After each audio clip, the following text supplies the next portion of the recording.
either through movements, either through expelling things down, either through expelling things up, no? Visceral charge, yes, and discharge, yes. And then it came out to her mind to put a stethoscope in the belly to listen that, no? Well, she already had the idea that there's fluid that gets stuck in the body. So she already realized in the 50s that she was working with energetic fluid. And that, from Freud and Reich also, they knew that the body swells. So she was already looking at hyper and hypo, but from fluid level. So she would work on the fluid parts in the body. Yes.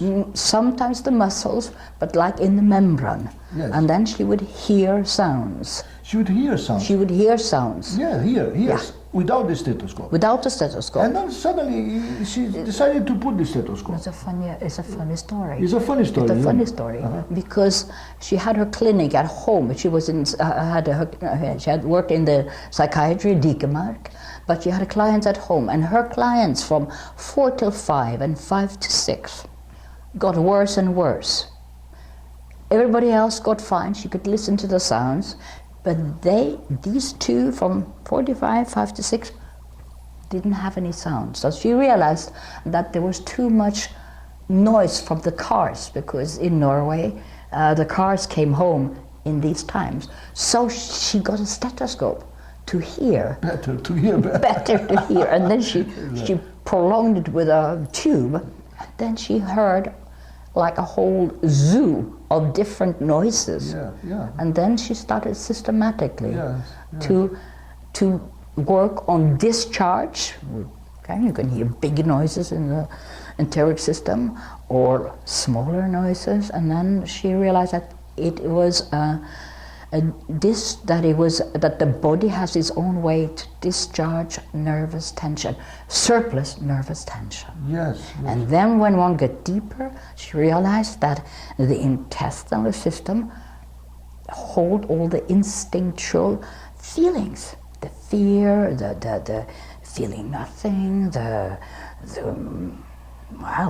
dynamic anger. And then she would work on the system directly. Directly on the system, the whole body, and getting responses. But look, the stethoscope is also funny because first you listen the interior of someone, you listen deep, the organic movements, the vegetal system. You listen directly. You listen directly to it, and people listen directly. Yes. They can hear it when we have the electronics.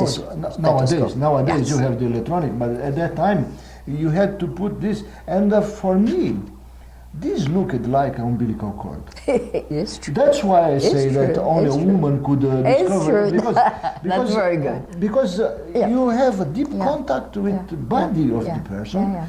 In silence, usually there is no talking during the touching session. They might have talking. Then it's called psychomassage.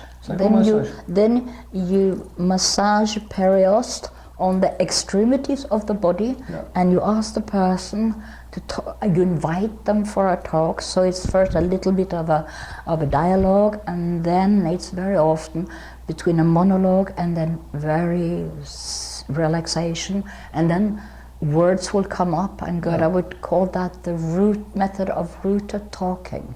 A bit like free association. The root method of rooted talking. Rooted talking. That each word had coming from the body. Was rooted in the body. Yes. So, and then, but of course, if somebody was just jumping along and not saying anything important, she would just say, "See if you can see that say it in a different way." Yeah. Just very. And that's very interesting because it's like you put together the unconscious and the ego coming together. Because when you have root talking, is the body ego talking, you know? Absolutely. And sometimes we are not conscious of our ego talking too. And then when we talk, we get conscious of that too. You know? It's true. So this went for very many years, so that it was hard to see exactly how it developed, because it was a bit like a snowball. It developed by itself, because each person's experience of the method on themselves gave more space to widen the method. So we, how to say, it's also part of the development of Gerda's method. For example, I liked very much to look at the body's segment, and then working with emotions which are inside of the segment. Like if somebody has very tight shoulders, I would ask, well, what are you carrying? What are you carrying? Okay?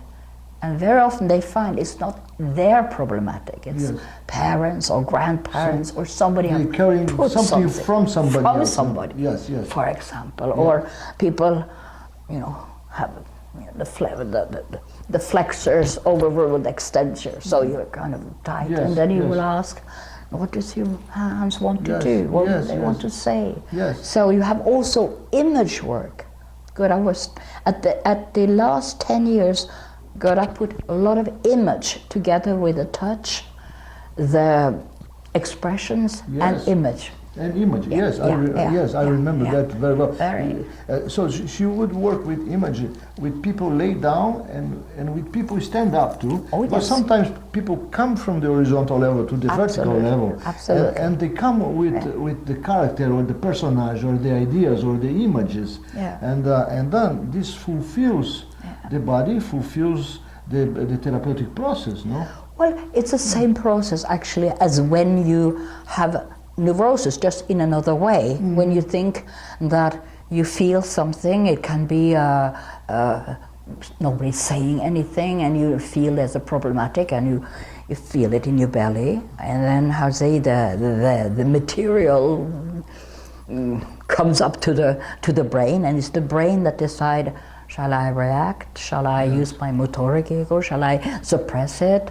And little by little, you would say that when people start to suppress, you have neurosis. Gerda would say all neurosis is done on the inspiratory holding. On the what? Inspiratory holding. Inspiratory holding, okay. Yeah. Okay. Yes. Clamp down your muscles, clamp down your... That would be more hypertonic formation, no? In the inspiratory it would be more hypotonic, no, somehow. Tendency, because when it becomes chronic. It becomes chronic later, yes. But so she would have her call that the body's emotional vasomotoric system, which is the allopathic load in medicine. But and then she would startle reflex pattern, how the body reacts to stress. It's about, you talk about startle reflex. Maybe it would be good if we can explain what's startle reflex. People don't understand so much. Right. How a person would react to a pistol shot. Okay. Where the body freezes for a while, and where you have the tendency, you have different ways. You can flee. You can run away. Freeze. You can you can resign, you can faint. Yes. You can get so sick, you can do in your pants, you can vomit. Kinds of defenses, all different body defenses. Body defenses. And many of these became like chronic. Yes, because the repetition, the repetition in the education usually creates the chronic startle reflex. And also, if you have a big shock in one moment, then maybe you have a startle reflex from one traumatic shock. Exactly. Yeah. And you can have it from many, and sometimes you have startle from nothing. Some people come and say, "What's wrong with me? I don't have, I can't remember any bad things." And I would say, "Well, your parents, what happened when there was a problem?" They say, "There was no problem. They didn't talk about it." Yes. Right? If there was a problem, they didn't talk. So you can have like a startle kind of in your aura, in your energetic system. And maybe we can even say about that maybe Gerda, with this system, with this with this look at the work, she maybe was the first one to work with trauma in the body. She was the first woman. She was the first woman in Europe, anyway, to work with trauma. To with trauma through the body. Yeah, because you had body therapists, but not body psychotherapists, woman. Yes, exactly. Yeah, but I don't think it's only a woman. I think she was one of the first ones, either being a woman or not. I tell you why. Because nowadays trauma is the top line of the body psychotherapeutic work. So if you have trauma, you have to go through some psychotherapeutic process to free the trauma or to recognize the trauma. And with startle reflex is already a symptom of trauma. It's a traumatic symptom, and we learned how to work with these traumatic symptoms at that time already. At that time. But it was not called. It was called trauma, but it catharsis. didn't have all these. We call it catharsis. Working through the layers of the repressions and regression or catharsis. And it's good, but it was also, trauma. It was trauma therapy. It was trauma therapy, and it's good to remember, Ebba, that catharsis is not only a big thing. It can be a small thing. Absolutely. Like Gerda said, look, sometimes just a little breathing is already enough to free something in the body, to free something in your life. Yes.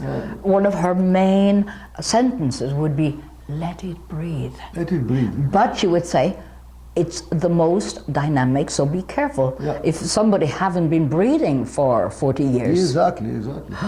then it's too strong. Yes, but that's true. That's true. It's like a big orchestra of very, very many methods flowing together. Without this compartmentalization, and that's and it's still like this now. And nowadays, I see new methods of trauma work, and from different schools, systems, different teachers, etc. And in fact, all of them, they work with startle reflex, but they don't call it like that, of course, because they found their own way to do it. But the main thing is still that. It's still working it out. Working it out from the body depth. Yes. Finding a way out. Finding a way out. And Yeah. not being neither stuck in it or dependent on the process. No, we are very subtle body workers, I must say. Yeah, I think so. I think the biodynamic psychotherapists, they are very good psychotherapists because they know how to get in touch with the person in a deep way, in a middle way, in a social level. They know how to flow in between and help the person really to get the deeper sense of life. I remember also that Gerda used to say something that I never forgot. She said that cruelty, that children had a spontaneous defense against cruelty. So, like, children don't like cruelty. No. So if you put a child to watch a movie with a lot of violence, the child closes their eyes. They don't want to see. Yes. That's the first reaction. Yes. So from that we can see the normal reaction is not to be in contact with violence. Yeah. And in our therapeutic work with the adults we work for so many years, what I've also found out is that people might get violent during life because of many problems. People get lots of fear, lots of rage, etc. And during the process, they started to get contact with this primordial place, which is much more in contact with love and care for the human being done compassion for the human being out, and compassion for you yourself, you know. And I think this is the big change in psychotherapy, and it would be a big change for society nowadays, where we live a lot of violence nowadays. No? Because this is what you just were saying now, Rubens, is that you can't teach it. It has to be shown, it has to be taken in. And I think that why it's so important, how Gerda has been doing this, like 50 years, okay, it's long, is that it's going with the zeitgeist. It's going with the spirit of the time. Spirit of the time, yes. So it's even going on the energetic part, and even on the, well, let's call it spiritual. It's that which maybe have no name, but it has a sensation within and a sense for oneself in one's, I don't know, psychic or spiritual development. Yes. You become very intuitive. Sometimes you work outside the body. Well, so we are getting ahead of time. But this is very nice, because we get more sensitive. Yes. So sensitiveness is something that we learn. For example, of course, you know, there are lots of mediums, people who work with aura, etc., because I think maybe they are born with this sensitive, and they can do that. Yeah. But I always say that this is something that is not magic. We can learn. We can learn it. Intuition is normal. It's genetic. It's genetic, and intuition is the basic thing. Though even Freud said that we should recover intuition, instincts. It's instinctual. Instincts, you know, that are blocked during culture. No, but. One thing that came out in neurosciences, for example, the last 8 years or 10 years, is the neural mirror. Right. Okay. So the neural mirror, it comes out just to see. Look, there is something in myself that mirror you. Yes. That mirrors you, and you mirror me. Yes. And we are not conscious of that. Something is happening between us, and we are not conscious. Right. And this also is part of our relationship. And in our process, somehow we learn how to deal with that, how to deal with this resonance, how to deal with this mirroring in between us, no? But when you look at it biologically, it is, I think that is man's adaptation, adapt or die, in the sense you identify or you copy the one you are living with. Yes. So this is part of that, but I would say there's, with that, when you have an energetic resonance, then you're in so much in contact with the person that you feel the other. So it's more than intuition. It's how do you say? It's deep resonance, and that means that what we hear from feedback from our students or clients is that they feel they are seen. So it's interesting with with the mirror neuron being seen. Yes. Okay? Yes. So it's like a double. It's like it's mirroring. Yes. But you're being mirrored back. Yes. Okay. So. Yes. So we develop the quality of seeing somebody. Yes. Not only from the eyes. Yes. But out of our neurological system. Yes. You know? Exactly. And we know in therapy how important is that. No, that sometimes people tell you something like, "I feel seen," and you say, "Where you feel seen?" And it's because you are there. Total. The total. And also because you are there, and not because what you are talking. No. It's because of your presence there. One would call it essence, wouldn't one? Yeah, we could call it essence. Yeah. Yes. So in a way, it's coming from the essence. It's an impossible work, in one way, because we're learning how to attend to people's needs on many levels, which can change within a session. Okay, And I remember how Gerda was saying, if you don't know what to do, when we were younger, Yes. don't do anything. Yes. Breathe, Yes. wait. When you are in just doubt, follow. wait. Yes. Don't do anything. Don't do anything. Yes. So, and that is also the evolution, is that between doing and not doing and naming the things, we have a full a full orchestra Yes, of yes. methods, Yeah. and it's individual. Yeah. You would work different with the same principles and yes. methods as I would. Yes. And- For example, but with the same- you yourself Yeah, with the develop same essence. The same essence, yes, with the same qualities. Quality, yes. Yeah. But I know, for example, you yourself develop your own method in Lübeck with Mona that is called aerogenetics, no? Which has to do with the Mona did that, yes, Mona yes. did that. Mona Okay. did that. Okay. I did the psycho-orgastic the psychoorgastic, development. which I know very well. Yes. Yeah, Yeah. because I Putting, participate. yeah, putting so much energy Okay. into the body, Okay. so that the body would have to transform itself. Mm-hmm. It would have to react in an expansive way, okay, and making sure that head, heart, pelvic, feet, that everything is in a flow, and also going through sexual energetic blocks. Yes.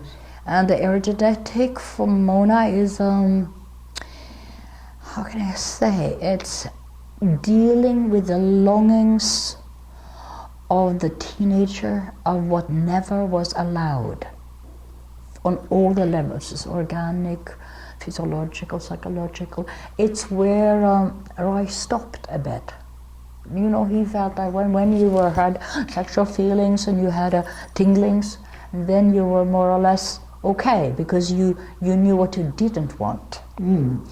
We say it in a fine way. When we say to our students, the first year, you don't know. Before you come, you don't know anything about psychotherapy. The first year, you don't know anything. You don't know. The second year, you know what you don't know. Okay?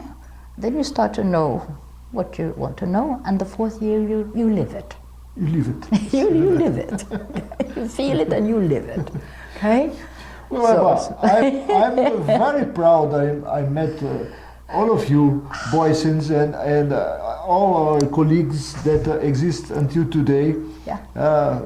More than 40 years ago, Yeah. and we did develop this work, and we're still very good friends and close friends. We were so young, and we still are. We were so young, yes, yes. Because you go to this optimism inside. Yes, exactly. Through pessimism, through whatever it is. We keep on. And we keep on, okay? I mean, Thank you. thank you, Rubens. And it's true, we very often didn't implement ourselves enough for, with TV, with congresses. That's what I'm trying to do now with this dialogue. I call very that good idea. I call that a dialogue work. Yeah. So I look for colleagues like you to dialogue about what is psychotherapy. I think that's very good. And why? And why? And why? Yes. Because people come. I don't know exactly. It would be interesting to see for what reason did people come before. Now people come because they are mal dans sa peau. Mal dans sa peau. They don't feel good in their skin. They don't feel good in their skin. Okay. Or they don't know. They don't know who they are. So it's actually the same thing as 40 years ago. People don't really come for sexual problematics. They come because they've lost the contact with themselves. Yes. Well, but this includes sexual problematics. Absolutely. Yeah, but they don't come specifically. They come from pain. They come from out pain, of love, out of contact. Out of contact, and people can't speak to each other. Yes. Don't look. Yes. We've been sitting here now like half an hour. We've been looking. Yes. Yes. Okay. People usually sit and they, sit in the car. They look. Sit in the TV. Yes. Now we don't need Wi-Fi to talk. No. So it has to do very much relationship to you, relationship to the other, relations to the world, to the society, and the relationship to the all. Well, It's Ebba, I'm sure this was not enough. We are going to have another one to keep talking a little bit. Don't you think so? Oh, I think so. It would be nice. I think so. Okay, can we finish now? I think we finished. Okay.